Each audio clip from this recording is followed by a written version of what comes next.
Hello everyone! Today we're going to be jumping back into Historic Brawl with Ojer Pakpatiq, the Deepest Epoch, a new 4-mana creature from the Lost Caverns of Ixalan. Now with a 4/3 stat line, he's not going to be the strongest body on the battlefield, prone to some removal spells, but we'll see a little bit later that he makes up for that in other ways. First and foremost, by having flying, he's going to be a really solid evasive threat to slowly deal damage to our opponent's life total when we're playing a tempo game plan like you often see in mono blue. However, unlike typical mono blue decks, we actually don't rely so heavily on counter spells, which is a little bit interesting, but you'll see why that works in just a second. See, this is because whenever we cast an instant spell from our hand, it gains rebound. So all the instants in our deck have the ability to come back and be cast for free during our next upkeep. Additionally, we do kind of make up for the weak stat line here with this second ability. When our commander dies, we can return him to the battlefield tapped and transformed under our control with 3 time counters on him. And when he's transformed, he is the Temple of Cyclical Time. It is a land, it'll tap for a blue mana, and when it does tap, we get to remove a time counter from the temple. And we can pay 3 mana and tap and transform the temple back into our commander if all of those time counters are gone. So it's actually going to be a little bit cheaper, provided that our opponent can't hit our commander with exile removal, in which case we will want to put him back in the command zone. Now, I've gone ahead and split up the deck into a couple of different categories just so we could talk about what we have here. Here's just a normal suite of mana rocks that are really good for ramping us in the early game, and most of them are 2 mana. I do like the addition of some of those new mana rocks, like the Worn Power Stone here, 3 mana tapping for 2 colorless, very powerful, very good. Next, we have a very small section on counterspells, and actually only one counterspell that doesn't have more than one effect, which is Wash Away. Wash Away is just a premium counterspell to have in Historic Brawl, since it's almost always going to hit your opponent's commander, which is really good. It'll be a normal counterspell for its cleave cost, which is also fine. And again, at that 1 mana point, it really just protects us so much that it's not worth not including it, even though we're not going to get the value out of Rebound. Now, as for the other counterspells, all of them are choose effects that have 1 or more other options for us. So like Confounding Riddle is a counterspell, but it also lets us look at the top cards of our library and grab one. Same with Supreme Will here. Find the Villain's Lair gives us a draw and discard effect, and Archmage's Charm is a suite of 3 different potential effects, so we can use this as a counterspell, then rebound it to draw some cards, or gain control of a non-land permanent with mana value 1 or less, which is really good. Now, this next category is a little bit of a mix, but these are pretty much ways of disrupting our opponent's board and protecting our own board. So really just kind of, these are the big block of what we want our counterspells to be. Right, so Essence Flux is really good since we can go ahead and protect a creature with that. Fading Hope will disrupt our opponent's board. Cyclonic Rift does the same thing. Again, we can also overload this as an instant and then get it back to bounce whatever our opponent replays on our upkeep, which is good. Depart the Realm. Again, lots of bounce spells here. Lazotep Plating gives everything hexproof, which is protection for our creatures. And Path can either protect one of our creatures and by bringing it back to our hand and making it cost less, or disrupt our opponent's hand. So we get to pick both of those, which is really good. Unsubstantiate can hit either spells or creatures, so that's fun because we get to interact with the stack here. Blur is going to be a creature we control, but it also gives us card draw, which means that we can use this multiple times just for the card draw effect and not only for the protection. Chill the Grave is going to tap one of our opponent's creatures down and make it a little bit more difficult for them to attack us, or make it easier for us to attack them. And it has the added bonus of drawing us cards, so these are going to go card draw positive, right? We're doing better than Cantrip with our commander in play. Raise and Borrow is a bounce spell. Press the enemy, can target a spell or a non-land permanent, bounce that, and let us cast an instant or sorcery with an equal or lesser mana value from our hand without paying its mana cost. We can actually use this to get around the sorcery speed restriction on some of our spells, which is pretty cool if our opponent casts a big enough spell. See Double is really good. It's kind of a counter spell, but not really, in that we get to copy a spell and choose new targets, and then we could also create a token copy of a creature, which is really good to have coming back. So we can, in fact, get multiple creatures stolen from our opponent and really make up for any value that they generate by just copying it and doing more. Commit and Memory are both really good. The instant version can happen twice, which is really nice, returning things to our opponent's library is better than bounting it to their hand as well, since it's going to slow them down in the long run. And then memory is just some extra card draw. And then River's Rebuke is pretty much like the blue equivalent of a board wipe, really powerful in this deck. It is a sorcery though, so we don't get that extra rebound value. Now here, this next group is spells that are going to give us value over the course of the game and end up resulting in the win for us. So Wizard class at its level 3 is going to start growing our creatures on card draw. And you'll notice that in this last pile over here, we have a lot of card draw and other utility. Brianborn Cutthroat gets bigger as we cast our instants, which we have a lot of. Fairy Mastermind is going to give us extra value out of our opponent's drawing cards, and as a flash flying threat, it can just hit our opponent and deal some damage that way.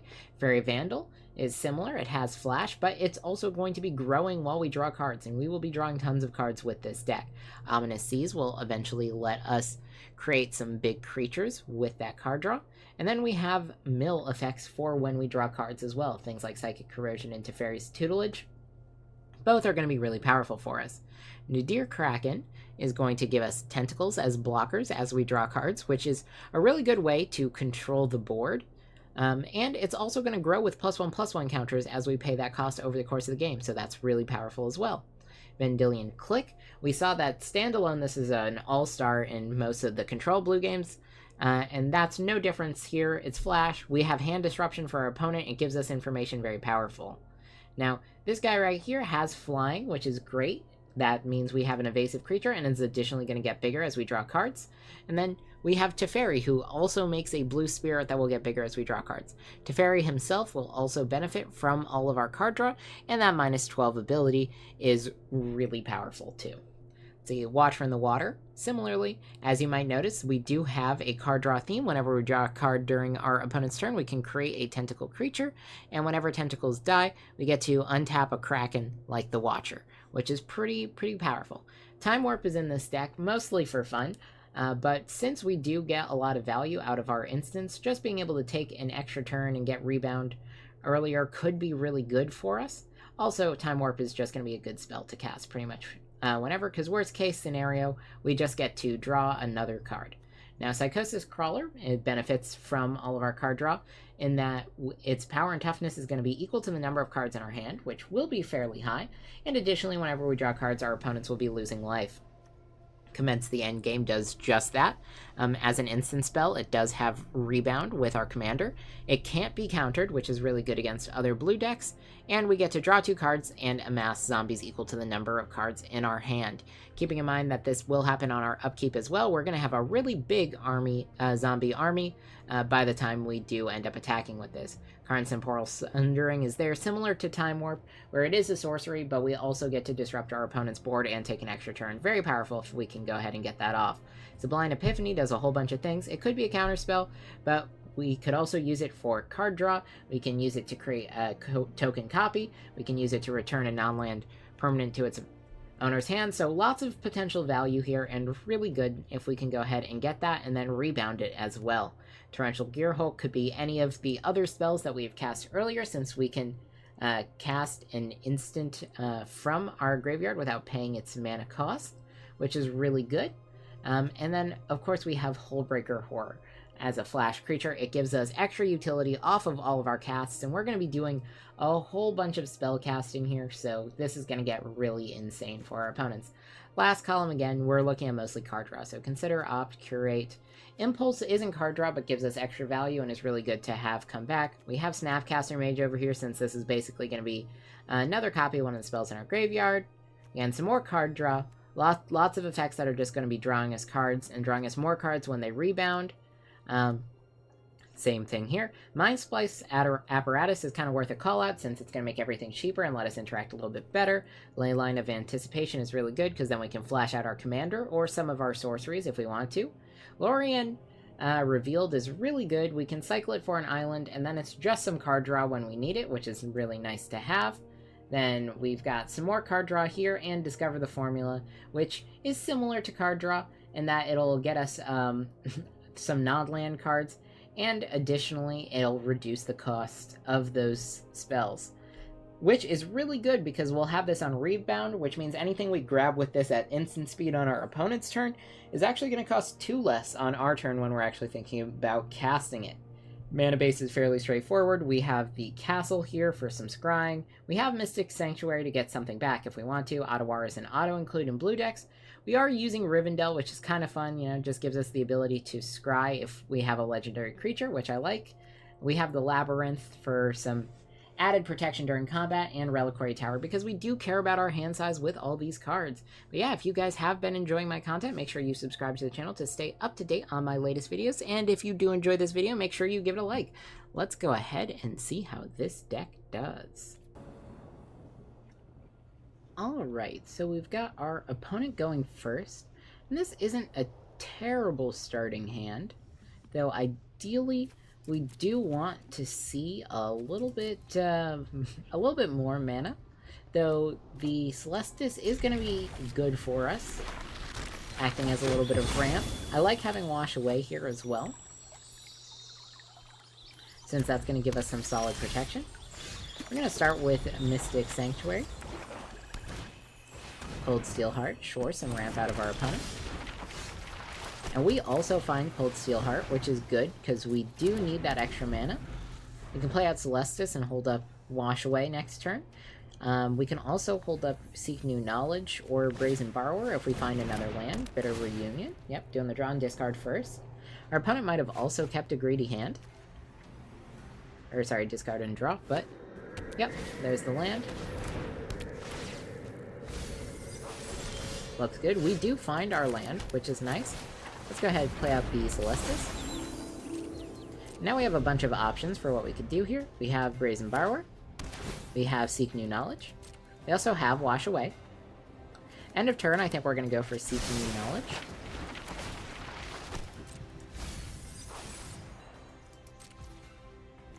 Yep, Seek New Knowledge.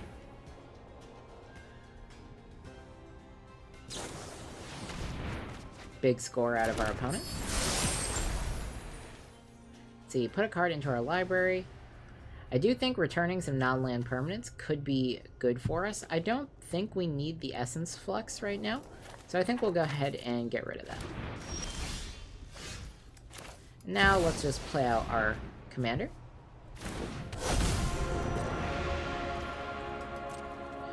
We have Wash Away to deal with our opponent's commander, which is going to be really strong.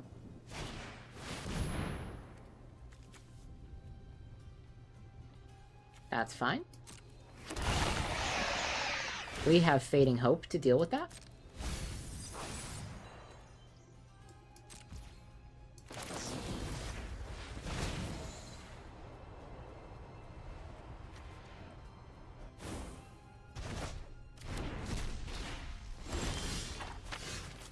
We're going to decline to cast.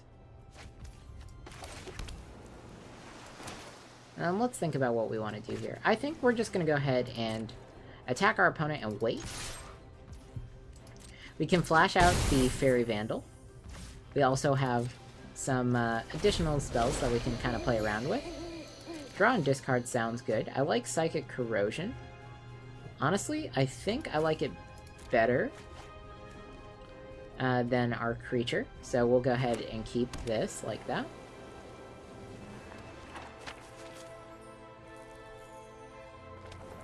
Now, we do have Depart the Realm and Brazen Borrower, which we can use to disrupt whatever board our opponent tries to put together.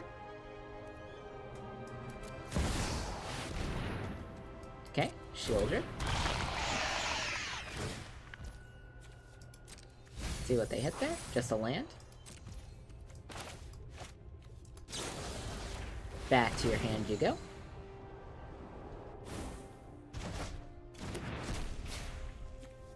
I think we're also going to flash in the Fairy Vandal.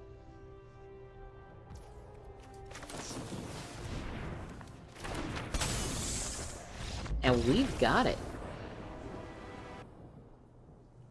Alright, going first here. This isn't terrible, but I do want to see a slightly better starting hand. I like this more, so we'll keep.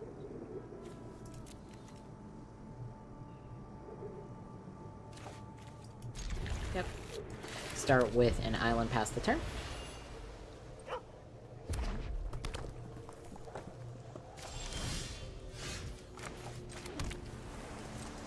Another land past the turn. We've got Think Twice that we're holding on to here. We could use this to draw a card, but I do think we're going to save it for some extra value. Next turn we've got Worn Power Stone, which is going to be really strong for us. My only concern would be seeing something like a Braid here.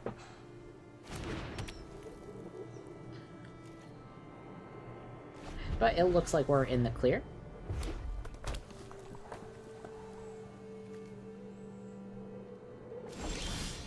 Our opponent's playing pretty slow. We're going to tap the Power Stone, play out our commander.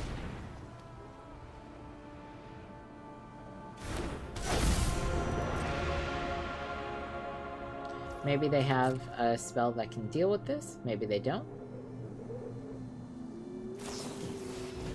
Yeah, Lightning Bolt. So we'll just cast Think Twice here and then let them flip our commander.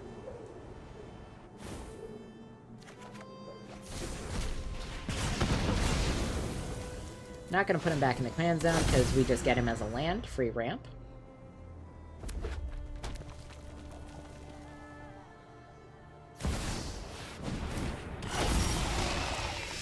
Cast that for free.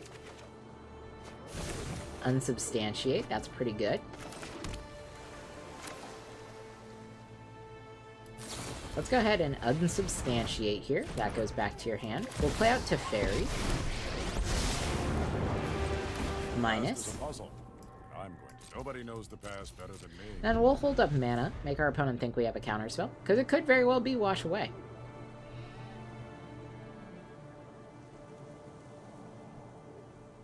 Either way, we're sitting in a pretty good spot.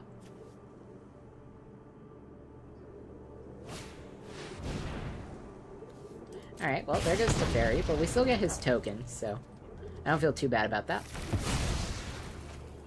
Even I don't know everything about chronomancy. Lots of different options for our next turn. Alright. Tap that down. Move to my turn. We do now have Wash Away, which I think is really cool. Let's play Otawara. We'll just attack here.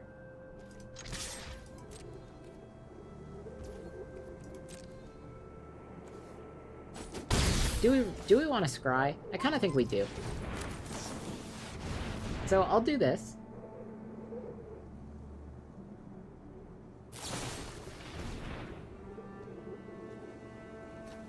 Let's see. We could just think twice. Draw a card. Protect that. I like Time Warp. Brazen Borrower is going to be really good. We already have a creature that does that, so I think we're fine like this. And the turn. Fading Hope is going to be really nice. If they play out their commander or Zolfim again, we can just bounce it. And slow and steady, we're gaining more and more value.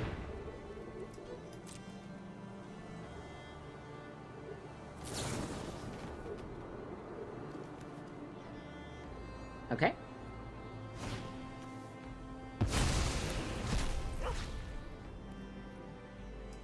That's fine.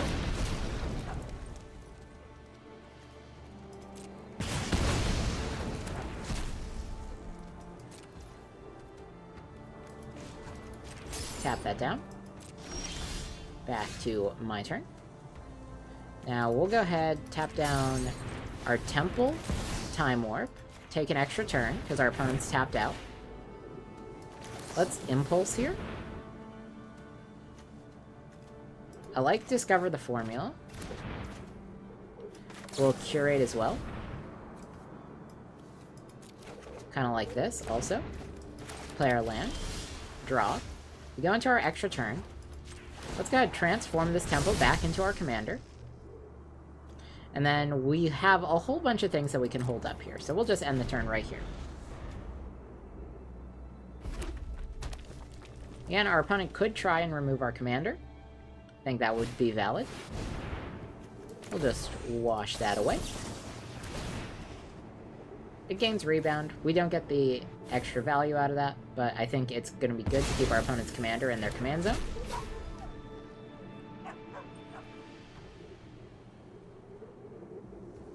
Fading Hope with rebound is also going to be really strong.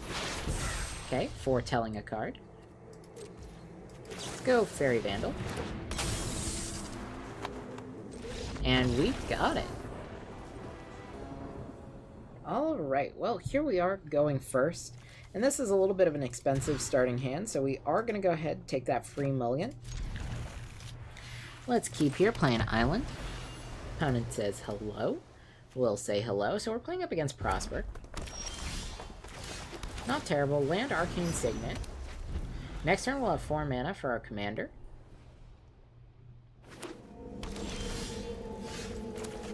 I think we do want to risk it here, so let's just play out the commander. If our opponent can remove him this turn, that's fine. We'll just get another land to ramp with.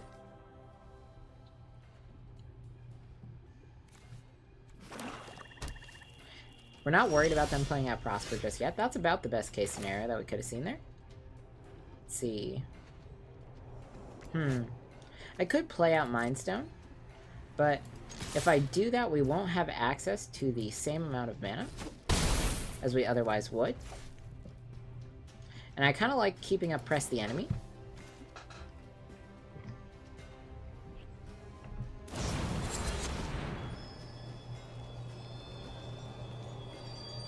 Let's see, what do I want to do about this?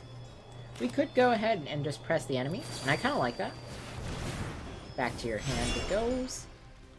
Let's go ahead and draw 3 cards. We'll discard the Mind Stone here. That way we can just keep some extra cards. Lots of lands in hand here.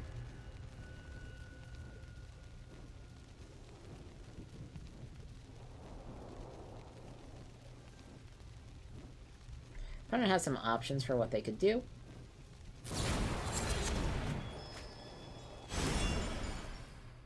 And they just go ahead and do that again. That's fine by me.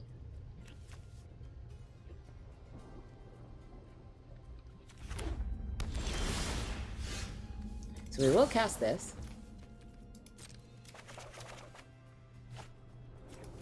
You're at 2 islands. Let's play a Rivendell, because we can. And we'll just swing here. Lots of different options.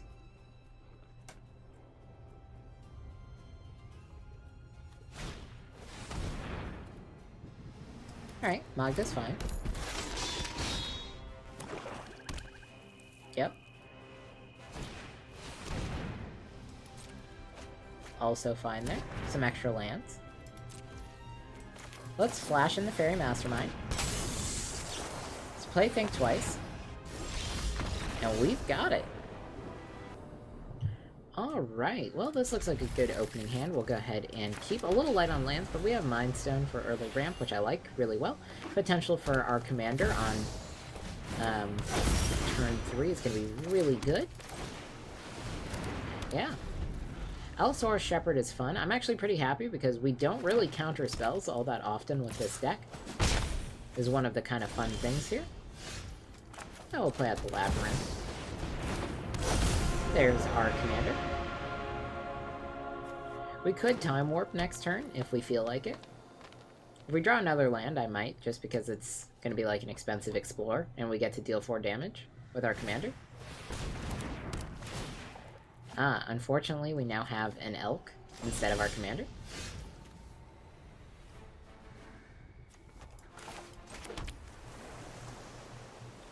What do I want to do here? I think we just play out the Fairy. No reason not to. We're going to start getting value. And I don't want to attack because I want to keep blockers up for Teferi.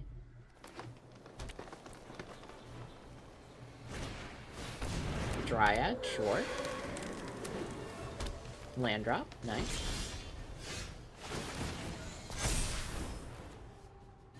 We'll minus Teferi, get another token, and then I think I want to blur on our commander. I think that's going to be the way to do it. I'm going to wait, though, because we have that and Unsubstantiate that we can use. Let's see. I'm going to attack first, though. If our opponent decides to double block to kill this, then we could have drawn a card and had a better exchange there.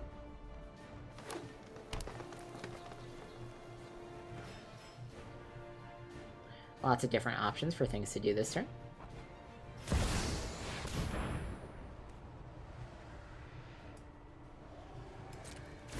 Okay, that's fine.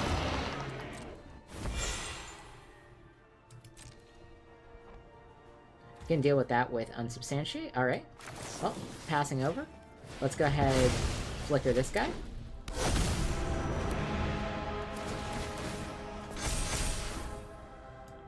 And we can start returning some creatures to our opponent's hand as well.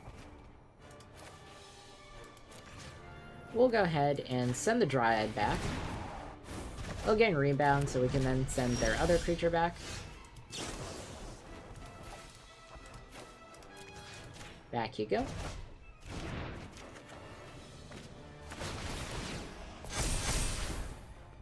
Let's see. I think I want a Time Warp here.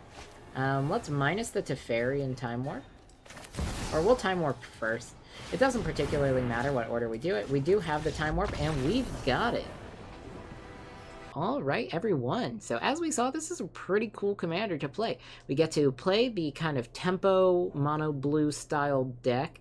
But we have the added bonus of not really having all of that reliance on counter spells. So even when our opponent has spells that can't be countered, sometimes we're not countering them. We're returning them to our opponent's hand, we're bouncing permanents after they play them, things like that, and denying value that way, which a lot of decks aren't expecting.